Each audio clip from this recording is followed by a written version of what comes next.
A black MMA star is harassed by a racist cop, not knowing she's a world champion fighting back.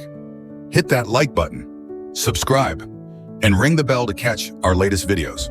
Don't miss this powerful tale of justice against prejudice. Join us for more stories that'll keep you riveted. The Miami skyline glittered beyond the glass walls of Carter Innovations' Innovation Lab.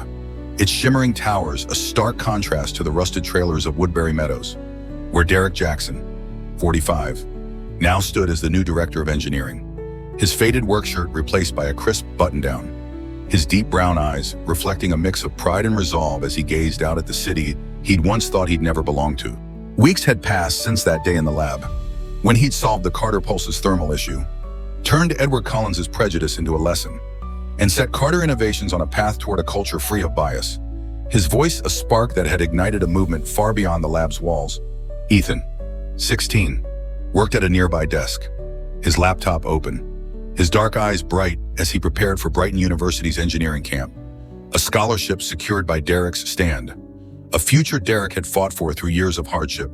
Derek's heart was a storm of gratitude and trantro, the weight of his new role, his past, and the world's eyes pressing against him as he stood at the threshold of a life he'd never dared imagine. By morning, the story had exploded, a flame from the lab that roared across social media, a viral video capturing Derek's words. "This is for every person who's been told they don't belong." Clips of Edward's begrudging acknowledgement, of Margaret Carter's pledge for reform, trended under hashtags like #Justice for Derek and #End Bias in Tech. Comments flooding with outrage at the industry's prejudice and awe at Derek's talent. "He fixed a prototype in a broken system in one day." One user wrote, "This is what real change looks like." Said another. News outlets amplified the story. Headlines blazing. Black mechanic to turn director exposes tech industry bias, and Carter Innovations leads anti-racism reform. Derek sat in his new office, a modest space with a view of the city, his phone buzzing with notifications, his eyes scanning the posts, the articles, the interviews Margaret had given, crediting him as the catalyst. Derek Jackson showed us what's possible when talent isn't judged by skin. He felt a swell of pride, but also a knot of unease, the weight of being a symbol, a voice for countless others who'd faced the same prejudice he had. At Davidson, where white executives stole his patents, sneered "you don't fit in," and blacklisted him. In Woodbury, where customers like Tom Ellis dismissed him with slurs, "stick to your kind of cars." And the public response was overwhelming, with protests outside tech firms demanding diversity, activists citing Derek's story in campaigns, and companies pledging to adopt Carter's model. Bias training, diversity councils, zero-tolerance policies. Carter Innovations became a beacon, its lab a model for the industry. But Derek saw the darker side too, the trolls, the skeptics, the comments accusing him of playing the race card, of exploiting Margaret's guilt. "He's just a mechanic who got lucky," one read. "Another diversity hire," said another. The words stung, but Derek shook them off, his father's voice echoing, "You keep going, son. The haters don't matter." He closed his phone, his heart racing, and looked out at the skyline. The city's lights a promise of possibility, but the trantro lingered. Had he changed hearts, or just policies? In his community, the impact was undeniable. At Woodbury Meadows, neighbors who'd once ignored him now sent messages of pride. Benjamin Hayes writing, "You showed him. Derek, we're proud of you." Young kids, many black and brown, like Ethan, approached him at community events, their eyes wide. "I saw you on TV," a boy said, his voice shy. "I want to be an engineer too." Derek's throat tightened, his voice gentle. "You can," he said. "Don't let anyone tell you different." Those moments, small but profound, were why he kept going, why he refused to let the trolls win. At Carter Innovations, the changes were tangible. Bias training sessions rolled out, Edward visibly humbled, his earlier sneer replaced by a cautious respect. The Diversity Council meeting weekly under Derek's leadership, its first act a mentorship program for underrepresented youth, a program Ethan helped design, his fuel cell project inspiring the curriculum. "This is for kids like me," Ethan had said, his voice fierce, "so they don't have to fight like you did, Dad." Derek's heart swelled. But the weight of responsibility rests harder. The eyes of the world watching, waiting for him to falter. To prove the skeptics right, he confided in Margaret one evening, his voice low in her office, the city lights casting shadows through the glass. "What if I can't live up to this?" he said, his hands clasped, his past a shadow. "I'm just a man who fixes engines, not a movement." Margaret's gaze was steady, her voice warm. "You're more than that, Derek," she said. "You've shown us what courage looks like, what talent can do when it's given a chance. The world needs that. Ethan needs that." Her words echoed Lena's, a reminder of the promise he'd made. "You fight for what's right, for Ethan, for us." That promise drove him to a national conference where he spoke to a packed room of engineers, activists, and students. His suit crisp, his voice steady despite the nerves. "I'm a black man in an industry that often sees my skin first," he said, his eyes sweeping the crowd. "I've been judged, dismissed, pushed out, but I'm here because talent doesn't care about color. We need to build spaces where everyone can shine, where no one's held back by bias. That's the future we deserve." The crowd rose to their feet, their applause a wave, students like Ethan in the audience, their eyes bright with hope. A future Derek was shaping with every word, every action, back at Carter Innovations. He sat with Ethan, planning the next steps, expanding the mentorship program, advocating for industry-wide reform, ensuring Carter's lab remained a beacon. "You're doing this for me, aren't you?" Ethan said, his voice soft. "For all of us," Derek replied, his hand on his son's shoulder. "So you never have to fight the battles I did?" Ethan nodded, his grin wide. "We'll fight together, Dad," he said, a quiet vow that filled Derek with hope. The Miami skyline glittered outside, its lights a testament to what one man, one truth, could do. A movement growing, a future unfolding, a promise kept. The flickering neon sign above the pharmacy buzzed erratically, casting jagged shadows across the empty parking lot on East Hanley and Merrow, where Serena Jackson stood facing Officer Derek Mauls, the warm Los Angeles night air doing little to cool the fire rising in her chest. Her dark brown eyes locked onto his, her warning, "Back off," still hanging in the air. A blade of defiance that cut through the smug smirk on Mauls' face, his blue eyes glinting with a mix of amusement and malice, his broad frame looming closer, his hand still brushing her arm. A deliberate violation masked as authority. The lot was silent, the distant hum of traffic a faint whisper, the cicada song drowned by the pounding of Serena's heart. Her body coiled like a spring, her training as a world champion MMA fighter humming beneath her skin, a weapon she held in check despite the rage boiling inside her. Mauls chuckled, a low, mocking sound that grated on her nerves, his hand tightening on her arm, his voice dropping to a sneer. "Don't get uppity with me, girl," he said, the racial undertone slicing through the air, a reminder of every slur she'd heard in her career, opponents who'd called her too aggressive, coaches who'd whispered, "She's trouble," all because of her ebony skin. "We've got rules, and your kind always has something to hide, don't you?" Serena's jaw clenched, the words a dagger, the same prejudice she'd faced climbing the MMA ranks, where white fighters had taunted, "You don't belong in this sport." Their sneers a constant battle she'd fought with every punch, every win, every title. She pulled her arm free, her voice ice cold, her body still. "I told you not to touch me," she said, her tone a warning, her eyes unyielding. A warrior's gaze that had stared down opponents in the cage. Mauls' smirk twisted, his hand moving to his holster, his voice a growl. "Turn around," he ordered, his tone sharp with authority, his eyes glinting with the power he thought untouchable. "Need to check you for weapons. Raise your arms." Serena's voice was steady, her words a challenge. "This is harassment," she said, her gaze never wavering, her body poised, ready to act but holding back, knowing the consequences of resistance for a black woman in this moment. The weight of history pressing against her, countless stories of those who'd fought back and paid too high a price. Mauls' laugh was harsh, his hand grabbing her wrist, not rough but deliberate, his tone a mix of threat and mockery. "This is me doing my job," he snapped, his grip tightening, his voice lowering to a sneer. And if you don't want this to get worse, you'll cooperate. Don't make me call you a dangerous suspect. You know how that ends for people like you. The words hit like a punch. The racism unmasked. A threat laced with the unspoken history of violence against black bodies. A history Serena knew too well.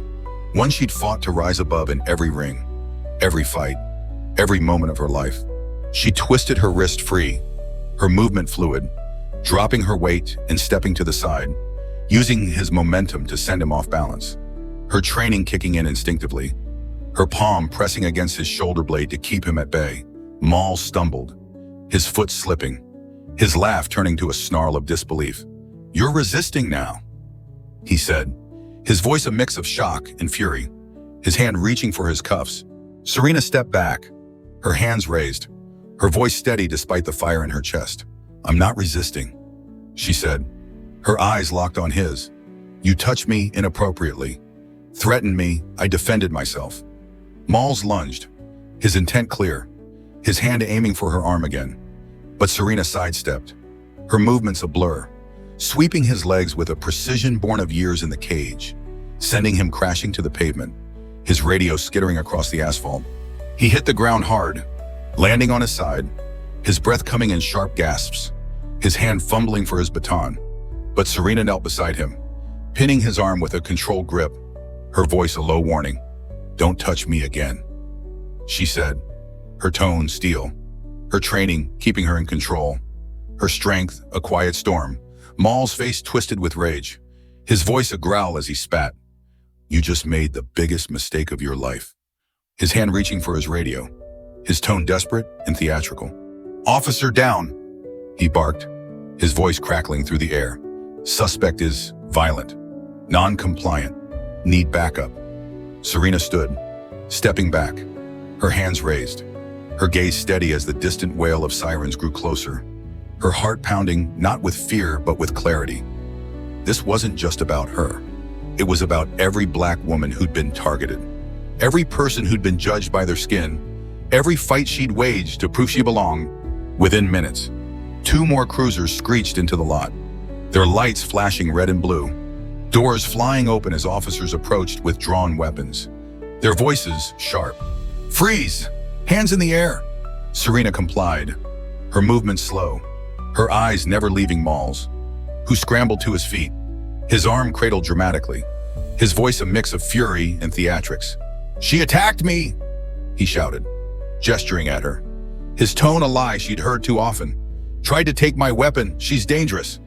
Most of Serena's voice was steady, her words a quiet truth.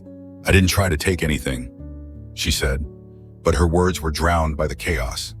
The officers moving in, one cuffing her without question, pressing her cheek to the hood of her SUV, the cold metal biting into her skin, the cuffs locking tight, a familiar weight for a black woman in a system that too often saw her as a threat.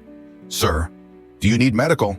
an officer asked Mauls, who shook his head, his voice a growl. "I'm fine," he said. "Get her in the car." In the distance, a phone camera glowed behind a bush. A teenager, Malik, zooming in, whispering into his mic. "That's Serena Jackson. They're arresting her for nothing." Serena was led to the cruiser, her jaw clenched, the humiliation a sting she'd felt before, but her spirit unbroken, her mind sharp, replaying every moment. Mauls' touch, his slurs, his threats, a fight she'd waged her whole life, one she wouldn't lose now. Yes, there by the hum of the police cruiser's engine was a dull vibration beneath Serena Jackson as she sat in the back seat, her wrists bound by cold metal cuffs, the sticky plastic seat pressing against her dark skin, the air thick with the stale scent of sweat and bleach, a reminder of the countless others who'd sat here before her, their stories often untold, their voices often silenced. The red and blue lights from the other cruisers flashed through the window, casting jagged patterns across the pharmacy parking lot on East Hanley and Merrow, where Officer Derek Mauls stood, brushing himself off, his uniform rumpled but his smirk intact, his voice barking orders as if he were the victim, not the predator. Serena's jaw was tight, her dark brown eyes fixed on the scene outside, her braided hair pulling against her scalp, her hoodie stretched taut across her shoulders. The humiliation, a familiar sting for a black woman in a system that too often saw her as a threat, not a person. She didn't squirm, didn't protest, didn't beg. Her training as a world champion MMA fighter had taught her to endure, to outlast, to wait for the right moment to strike, not with fists, but with truth. Outside, the parking lot had become a stage of orchestrated chaos. The flashing lights dancing across the storefronts, the voices of the officers crackling through radios with clipped urgency, their words a script she'd heard too often. Violent suspect, non-compliant, dangerous. Labels slapped on black bodies to justify the unjustifiable. Mauls stood at the center, cradling his arm in a dramatic sling, his story spilling easily. A rehearsed lie that painted Serena as the aggressor. She snapped. He said to a younger officer, who scribbled notes on a clipboard, his tone a mix of indignation and theatrics. Didn't even see it coming. 1 second she's compliant, the next she's throwing elbows like some street thug. The word thug hit like a slap. A racial dog whistle Serena had heard too many times. The same label thrown at her in the MMA world, where white opponents had sneered. You're too aggressive. Their words a code for too black. A prejudice that had followed her from the ring to this parking lot. Mauls left out his groping, his threats, the way he'd sneered. Your kind always has something to hide. His racism unmasked, his badge a shield for his abuse. To the responding officers, he was the authority, the one in uniform, while Serena was just a suspect, a black woman whose truth didn't matter in their eyes. A narrative as old as the city itself. As the cruiser pulled away, Serena turned her head, her gaze catching a flicker of motion, a glowing phone screen behind a bush.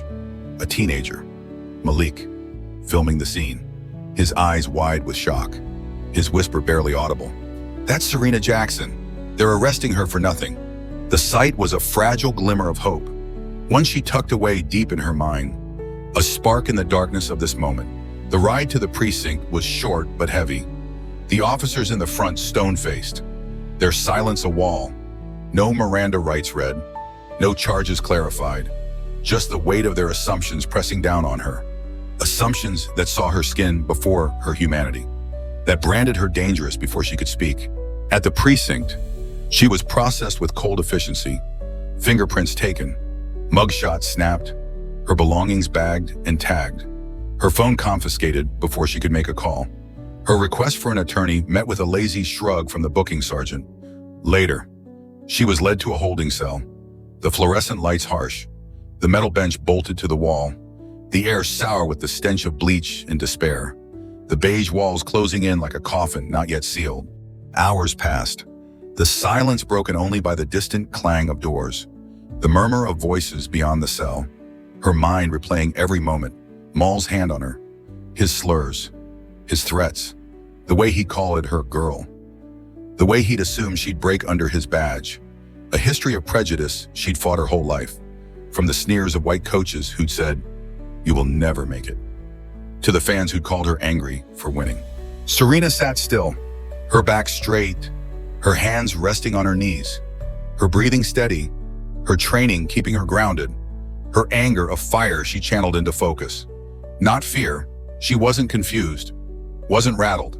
She was ready, her mind sharp, her resolve a steel forged in the cage, in the ring so. In every moment she'd had to prove her worth as a black woman in a world that too often refused to see it. Mauls had made a critical mistake.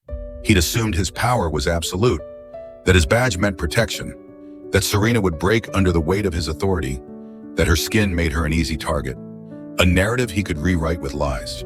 But Serena Jackson didn't break.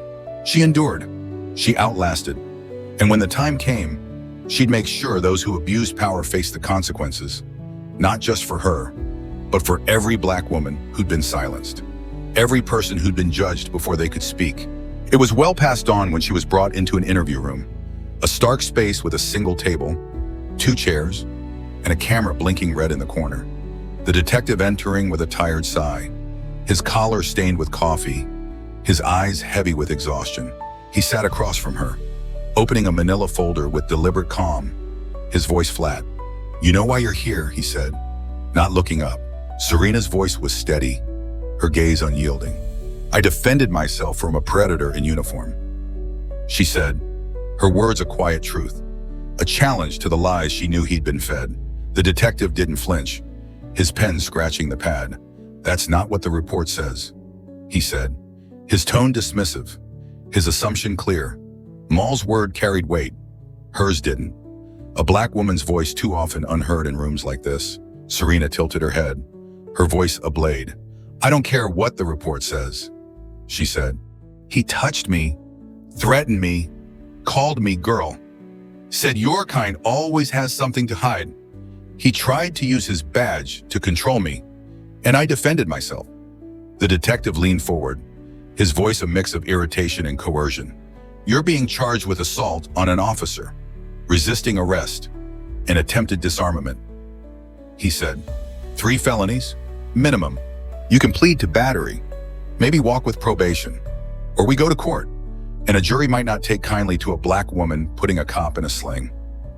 The words were a threat, the racial undertone a slap, the same prejudice that had followed her career, that had followed her life, a system that saw her as a threat, not a victim, that punished her for fighting back. Serena's eyes narrowed, her voice steady, her resolve a fire.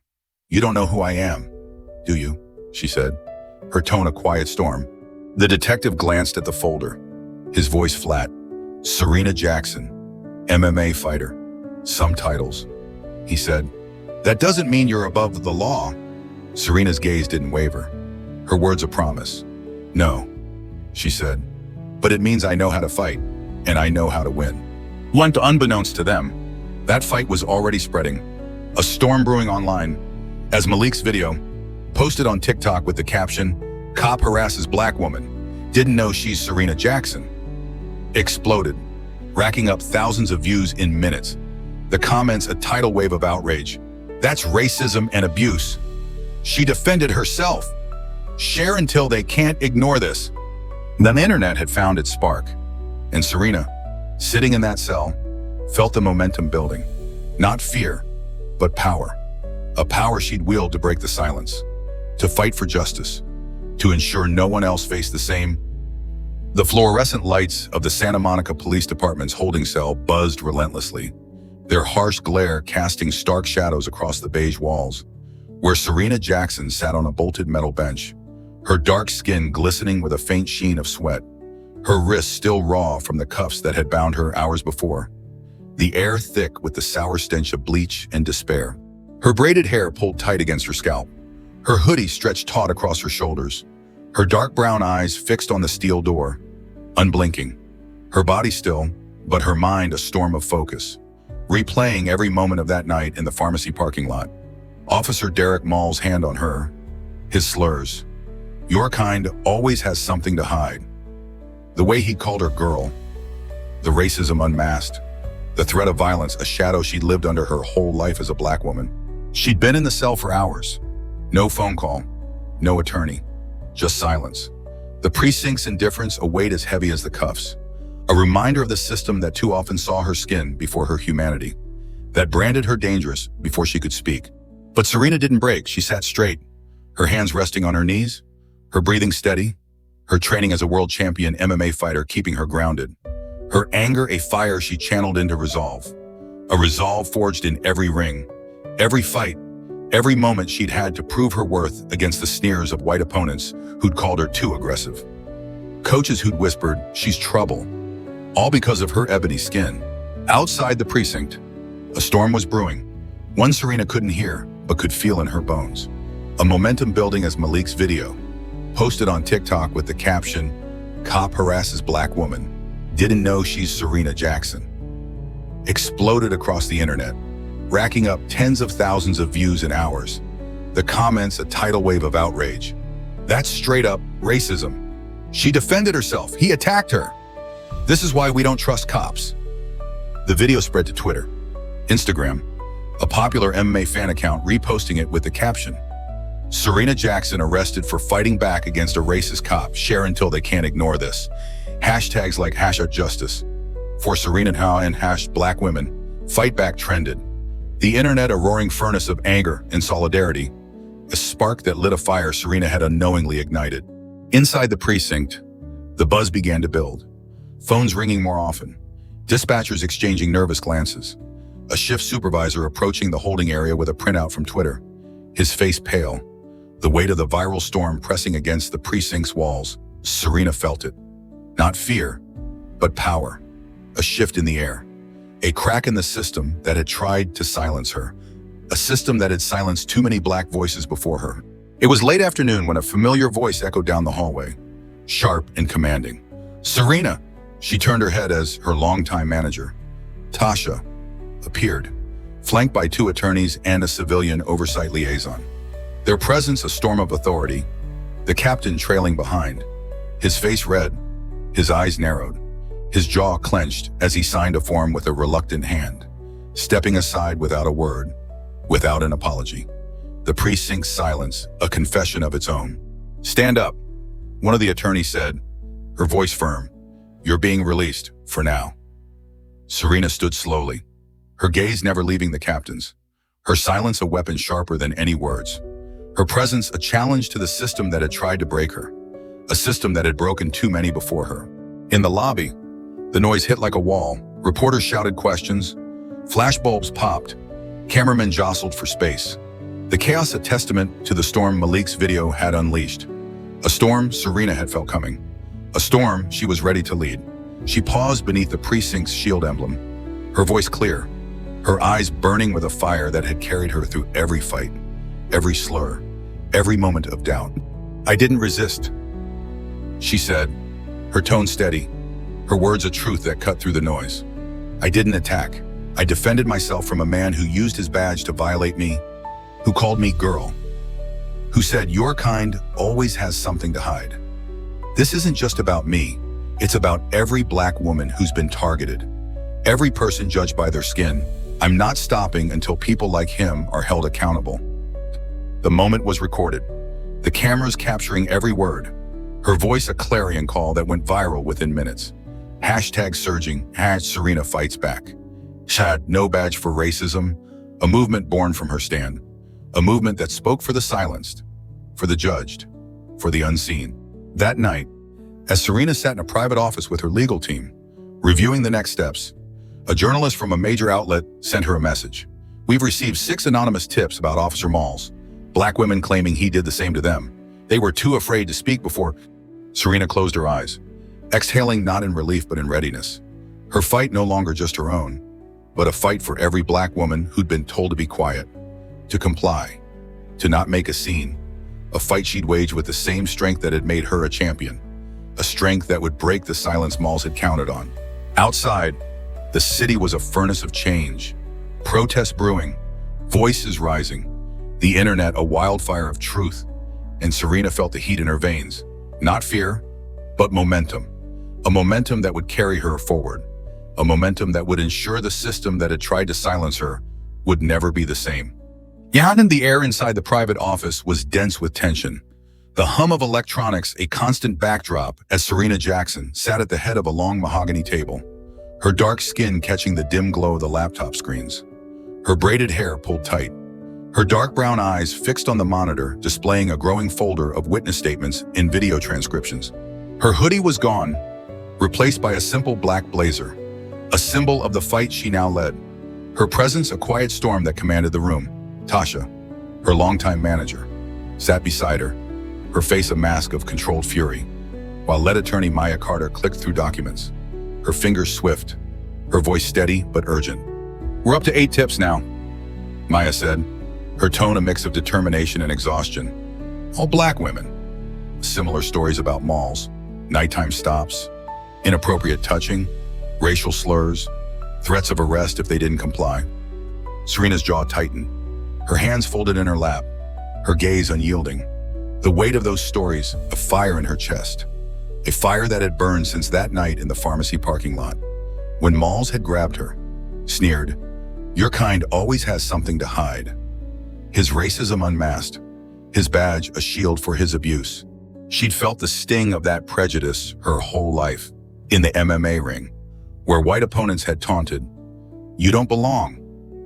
In the streets, where she'd been followed, profiled, dismissed, all because of her ebony skin. Outside, The city was a furnace of change. The viral video of her arrest, captured by a teenager named Malik, spreading like wildfire across social media. Hashtags like #JusticeForSerena and #BlackWomenFightBack trending globally. The comments a tidal wave of outrage. This is systemic racism. Cops target us for nothing. Serena's fighting for all Black women. The internet had become a battleground, a roar of solidarity that echoed beyond Los Angeles, sparking protests, vigils, and calls for reform. A movement Serena had ignited with her stand at the precinct. Her voice a clarion call. This is about every Black woman who's been targeted. That movement grew louder as more women came forward. Their stories a haunting echo of Serena's nighttime traffic stops, Mauls' hands lingering too long, his slurs. You people always cause trouble. His threats. I'll say you attacked me. A pattern of abuse stretching back years. A pattern the Santa Monica Police Department had buried. Their silence a confession of complicity, a system that protected predators while punishing Black women for existing. By evening, the tally was 12 women, 8 using their real names, 4 speaking through attorneys, their accounts eerily similar.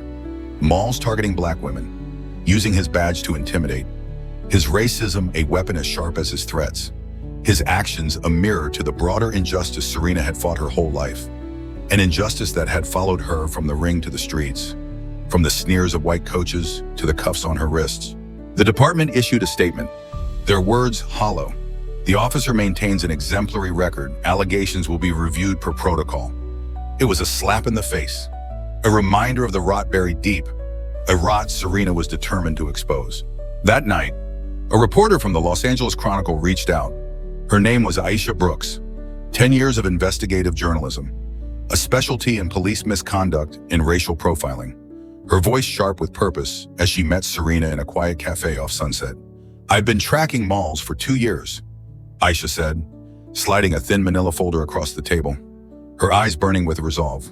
My editor told me to drop it, said it wasn't actionable, not in the public interest. But I had testimonies, fragments, complaints that vanished from the public log. Serena opened the folder, her fingers brushing over copies of grievances, handwritten notes from Black women, their words a mirror to her own pain. Officer touched me during a stop, called me girl, said I'd regret speaking up. Several complaints had been retracted, one missing entirely, none resulting in action. The department's silence a shield for Mauls, a shield Serena was determined to shatter. Why come forward now? Serena asked, her voice steady, her gaze locked on Aisha's. Because you won't stay silent, Aisha replied, her tone fierce. And that makes it safe for others to speak. You're giving us a voice. Black women who've been ignored, dismissed, blamed. Us, Serena's throat tightened.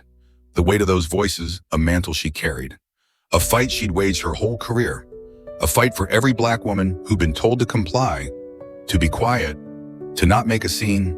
A fight she'd never stop waging. By the end of the week, the tally was 20 women. Their stories a chorus of pain and resilience. Their voices amplified by the viral storm.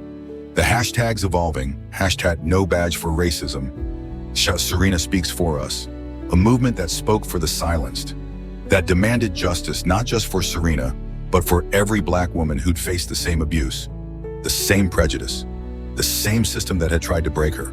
The district attorney's office, caught in the maelstrom of public outrage, released a vague statement about a pending review. But the pressure was mounting, protests swelling outside the precinct, Black women and allies gathering by the thousands, their signs a testament to their anger. I believe Serena. Protect Black women. Serena stood among them one night, her hoodie pulled over her head, blending in, her presence a quiet act of solidarity, her silence a power that spoke louder than words, the cameras capturing her anyway, her image a symbol of resistance, of resilience, of the fight for justice. That evening, someone painted over the precinct wall in bold red letters, "No badge above consent," a message that echoed the movement's core, a message Serena carried in her heart, a message she'd fight for until the system changed, until Black women were seen, heard, protected. The next day, Malik, the teenager who'd filmed the original video, requested to speak, appearing on a major news show with his mother by his side. his voice trembling but resolute. "I wasn't supposed to be there," he said, his eyes wide, his hands shaking. "But I saw it." He touched her, called her girl, said she'd regret it. She told him to stop. Then he grabbed her. She didn't attack. She defended herself. "I knew if I didn't share it, no one would believe her. 'Cause she's black." His voice cracked, his mother holding his hand. The room silent. The clip going viral again. Hashtags surging. Serena is us. Black Truth Matters. Politicians weighing in. Civil rights advocates calling for an independent investigation. The pressure breaking through. Mauls placed on administrative leave.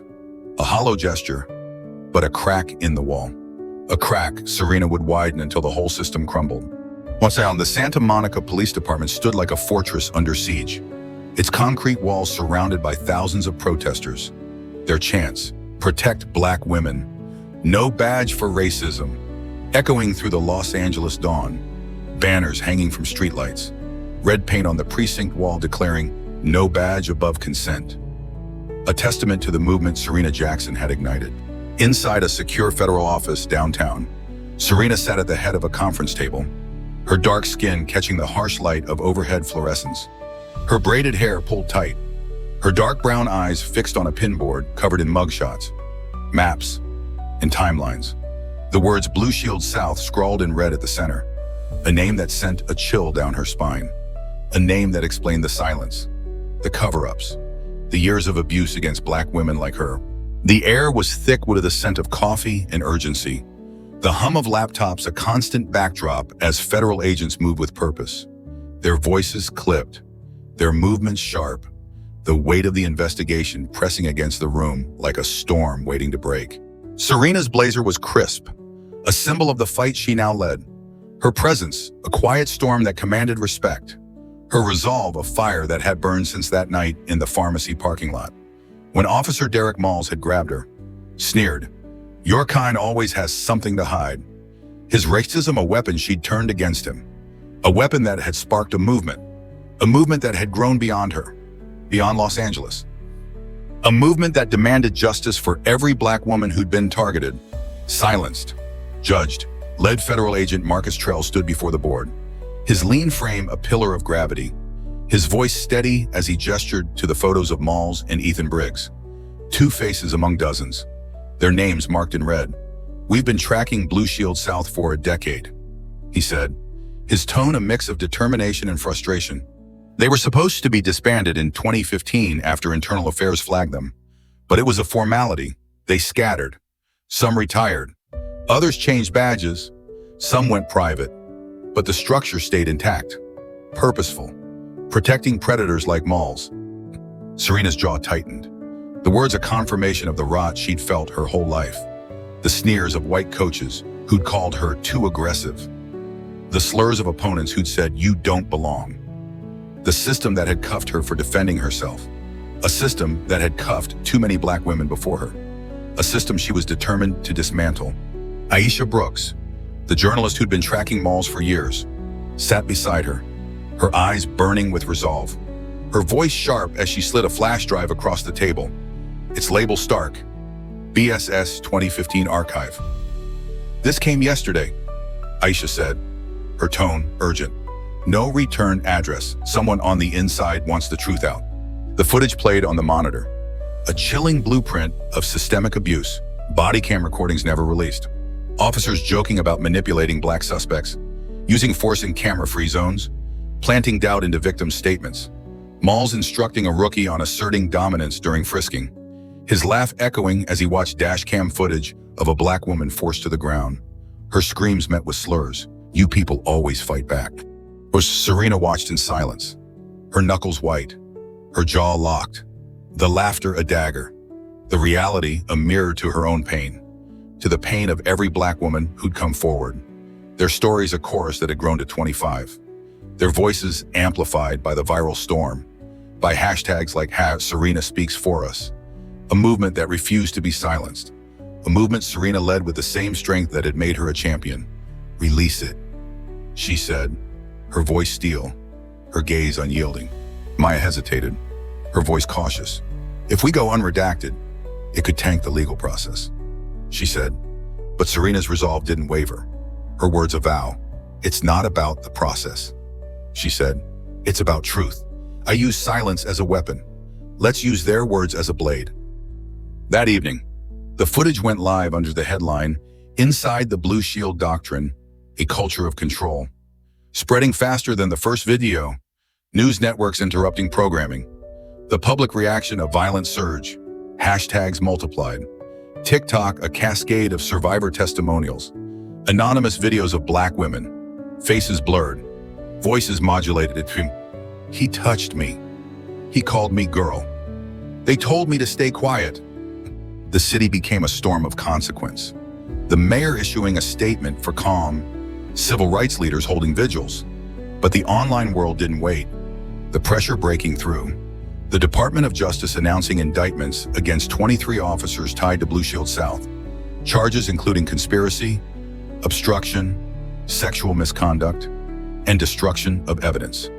A crack in the system Serena had widened. A crack that would bring the whole wall down. Mauls and Briggs were still at large, their disappearance a shadow, but they were no longer in control. Officers turned on each other. Files emerged from old safes. Witnesses came forward. The truth a flood that could no longer be contained. A flood Serena had unleashed with her stand. A stand that had begun with her voice, with her fight, with her refusal to be silenced. She stood on the balcony of her hotel that night, the city lights shimmering below, her heart a mix of exhaustion and resolve, the weight of the movement on a mantle she carried, a mantle she'd carry for every black woman who'd been targeted, every person judged by their skin, a fight she'd waged her whole life, a fight she'd never stop waging, a fight that had changed the system, that had broken the silence, that had ensured the truth would never be buried again. The Los Angeles skyline shimmered under a fiery sunset, its golden hues reflecting off the glass towers. A stark contrast to the rusted trailers of Woodbury Meadows, where Serena Jackson had once trained in silence. Her journey now a beacon for a movement that had swept far beyond the city, far beyond her own story. A movement that had changed the nation.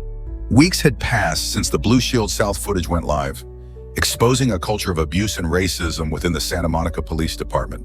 The viral storm, a wildfire that had spread across the country, igniting protests, vigils, and calls for reform. Hashtags like #Justice for Serena and #No Badge for Racism trending globally. A testament to the fight Serena had led. A fight that had begun with a single act of self-defense in a pharmacy parking lot.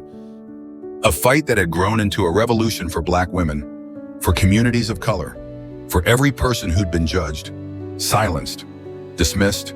Serena stood on the balcony of her hotel, her dark skin catching the fading light, her braided hair pulled tight, her dark brown eyes reflecting the city below, her blazer a symbol of the leadership she now carried, her heart a storm of pride and trantro, the weight of the movement pressing against her, a mantle she'd taken up not for herself, but for every black woman who'd faced the same abuse, the same prejudice, the same system that had tried to break her, that had broken too many before her. The impact of the Blue Shield footage was seismic. 23 officers indicted, charges ranging from conspiracy to sexual misconduct. The Department of Justice launching a nationwide investigation into police misconduct, focusing on racial profiling and abuse against black communities. A reckoning that Serena had sparked with her stand, with her voice, with her refusal to be silenced. Social media was a battlefield. The hashtags evolving, #Serena speaks for us, #Black Truth Matters, a chorus of voices that refused to be ignored. Black women sharing their stories, their pain, their resilience. Videos flooding TikTok, Instagram, Twitter, faces blurred, voices modulated. He called me girl. He said I'd regret speaking up. They blamed me for fighting back. The movement had outgrown its origins, becoming a national conversation. Talk shows debating systemic racism in policing. News anchors using terms like culture of impunity and anti-black violence. Celebrities and athletes speaking out, amplifying Serena's call for justice. A call that echoed the fight she'd waged her whole life, from the sneers of white coaches who'd said, "You're too aggressive," to the slurs of opponents who'd sneered, "You don't belong," all because of her ebony skin. Inside the precinct, the walls shook. More officers turned on each other. Files emerged from the hidden safes. Witnesses came forward. The truth of flood that could no longer be contained. A flood Serena had unleashed with her defiance. A defiance that had begun with Mauls' hand on her. His slurs. Your kind always has something to hide. A defiance that had grown into a movement that demanded change, that demanded justice, that demanded a system that protected Black women, not punished them. Serena had become a symbol. Her name on congressional speeches, in UN reports, in classrooms and courtrooms. A symbol of resistance for Black women, a symbol of resilience for communities of color, a symbol of what happened when you fought back, when you refused to be silenced, when you turned prejudice into power. But the weight of that symbol pressed heavy, the eyes of the world watching, waiting for her to falter, to prove the skeptics right, the trolls who'd called her just another angry Black woman, the whispers of she's exploiting race, the comments that stung like slaps, a reminder of the prejudice she'd faced her whole career, a prejudice she'd faced her whole life. She confided in Aisha Brooks one evening, the journalist who'd exposed Blue Shield South, her voice low in a quiet cafe, the city lights casting shadows through the window. What if I'm not enough, she said, her hands clasped, her past a shadow. I'm just a fighter, not a savior. Aisha's gaze was steady, her voice warm. You're enough, Serena, she said. You've given us a voice. Black women who've been ignored, dismissed, blamed. You're showing us what's possible when we fight together. Her words echoed Tasha's, a reminder of the promise Serena had made to herself, to Lena, to every Black woman who'd come before her. We fight for what's right, for us, for our future. That promise drove her to a national summit on police reform, where she spoke to a packed room of activists, lawmakers, and survivors. Her blazer crisp, her voice steady despite the nerves, her eyes sweeping the crowd, Black faces looking back, their hope a mirror to her own. I'm a Black woman who's been told I don't belong, she said, her tone a quiet storm. I've been judged, dismissed, cuffed for my skin. But I'm here because we deserve better. We deserve a system that protects us, not targets us. We deserve to be seen, heard, safe. That's the future we're building, together. The crowd rose to their feet, their applause a wave. Survivors like those who'd come forward against Mauls in the audience, their eyes bright with hope. A future Serena was shaping with every word, every action. A future where Black women wouldn't have to fight to be believed, to be protected, to be free. Back in Los Angeles, she sat with Tasha and Aisha, planning the next steps, expanding a coalition for Black women survivors, advocating for federal reform, ensuring the Blue Shield investigation reached every corner of the system. You're doing this for us, aren't you? Tasha said, her voice soft, her eyes on Serena. For all of us, Serena replied, her hand on Tasha's, her gaze steady. So no one has to fight like I did. Tasha's smile was wide, her voice a vow. We'll keep fighting together, she said, a promise that filled Serena with hope, a hope that carried her forward, a hope that ensured the movement she'd started would never die, a movement that had broken the silence, that had changed the system, that had shown the world what happened when Black women stood up, when they fought back, when they refused to be silenced. Well, the Los Angeles skyline glowed beneath a starlit sky, its shimmering lights a testament to a city transformed, a city where Serena Jackson, now 32, stood as a beacon for a movement that had reshaped the nation, its echoes reaching far beyond the rusted trailers of Woodbury Meadows where she'd once trained in silence, far beyond the pharmacy parking lot where her fight had begun. Months had passed since the Blue Shield South footage exposed a culture of abuse and racism within the Santa Monica Police Department, a viral storm that had led to 23 indictments, a federal investigation, and a nationwide reckoning on police misconduct, particularly against Black communities. A reckoning Serena had sparked with her defiance, her voice, her refusal to be silenced. She stood on the balcony of her new office, a space overlooking the city, her dark skin catching the moonlight, her braided hair pulled tight, her dark brown eyes reflecting a quiet strength, her blazer a symbol of the leadership she now carried, a leadership that had grown from a single act of self-defense into a revolution for Black women, for communities of color, for every person who'd been judged, silenced, dismissed. The movement had become a force. Hashtags like #Justice for Serena and #No Badge for Racism evolving into Protect Black Women and #Reform Now. A chorus of voices that refuse to be ignored. Black women sharing their stories, their pain, their resilience, their videos, a cascade across social media, a testament to the power of community, a power Serena had harnessed to demand change, a power that had led to federal reforms, mandatory bias training for officers, independent oversight boards, body cam transparency laws, all focused on protecting Black communities, on ensuring no one faced the abuse she had, the slurs of "your kind always has something to hide," the cuffs for fighting back, the system that had tried to break her, that had broken too many before her. Serena had become a symbol, her name in history books, in policy papers, in the hearts of Black girls who saw her and knew they could fight too. A symbol of what happened when you stood up, when you refused to be silenced, when you turned prejudice into power.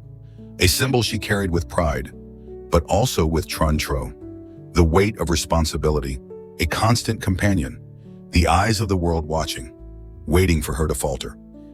To prove the skeptics right, the trolls who'd called her just another angry Black woman, the whispers of "she's exploiting race," the comments that stung like slaps, a reminder of the prejudice she'd faced her whole life, a prejudice she'd fought in every ring, every fight, every moment of her career. That fight had led her here, to a national coalition for Black women survivors, a platform she co-founded with Aisha Brooks, the journalist who'd exposed Blue Shield South, a platform that gave voice to the silenced, that provided legal support, mental health resources, community programs, all aimed at ensuring Black women were seen, heard, protected, a promise Serena had made to herself, to Lena, to every Black woman who'd come before her. We fight for what's right, for us, for our future. She'd spoken at the coalition's launch, her voice steady, her eyes sweeping the crowd, Black girls looking back, their hope a mirror to her own. "I'm a Black woman who's been told I don't belong," she'd said, her tone a quiet storm. "I've been judged, dismissed, cuffed for my skin, but I'm here because we deserve better. We deserve a system that protects us, not targets us. We deserve to be free. That's the future we're building, together." The crowd had roared, their applause a wave. Young girls like those who'd watched her fights holding signs, "Serena fights for us." A future Serena was shaping with every word, every action. A future where Black women wouldn't have to fight to be believed, to be protected, to be free. Back in Los Angeles, she sat with Tasha and Aisha, planning the next steps, expanding the coalition, advocating for federal oversight, mentoring young Black girls in MMA, ensuring the Blue Shield investigation reached every corner of the system. "You've changed everything, Serena," Tasha said, her voice soft, her eyes on her friend. "For all of us."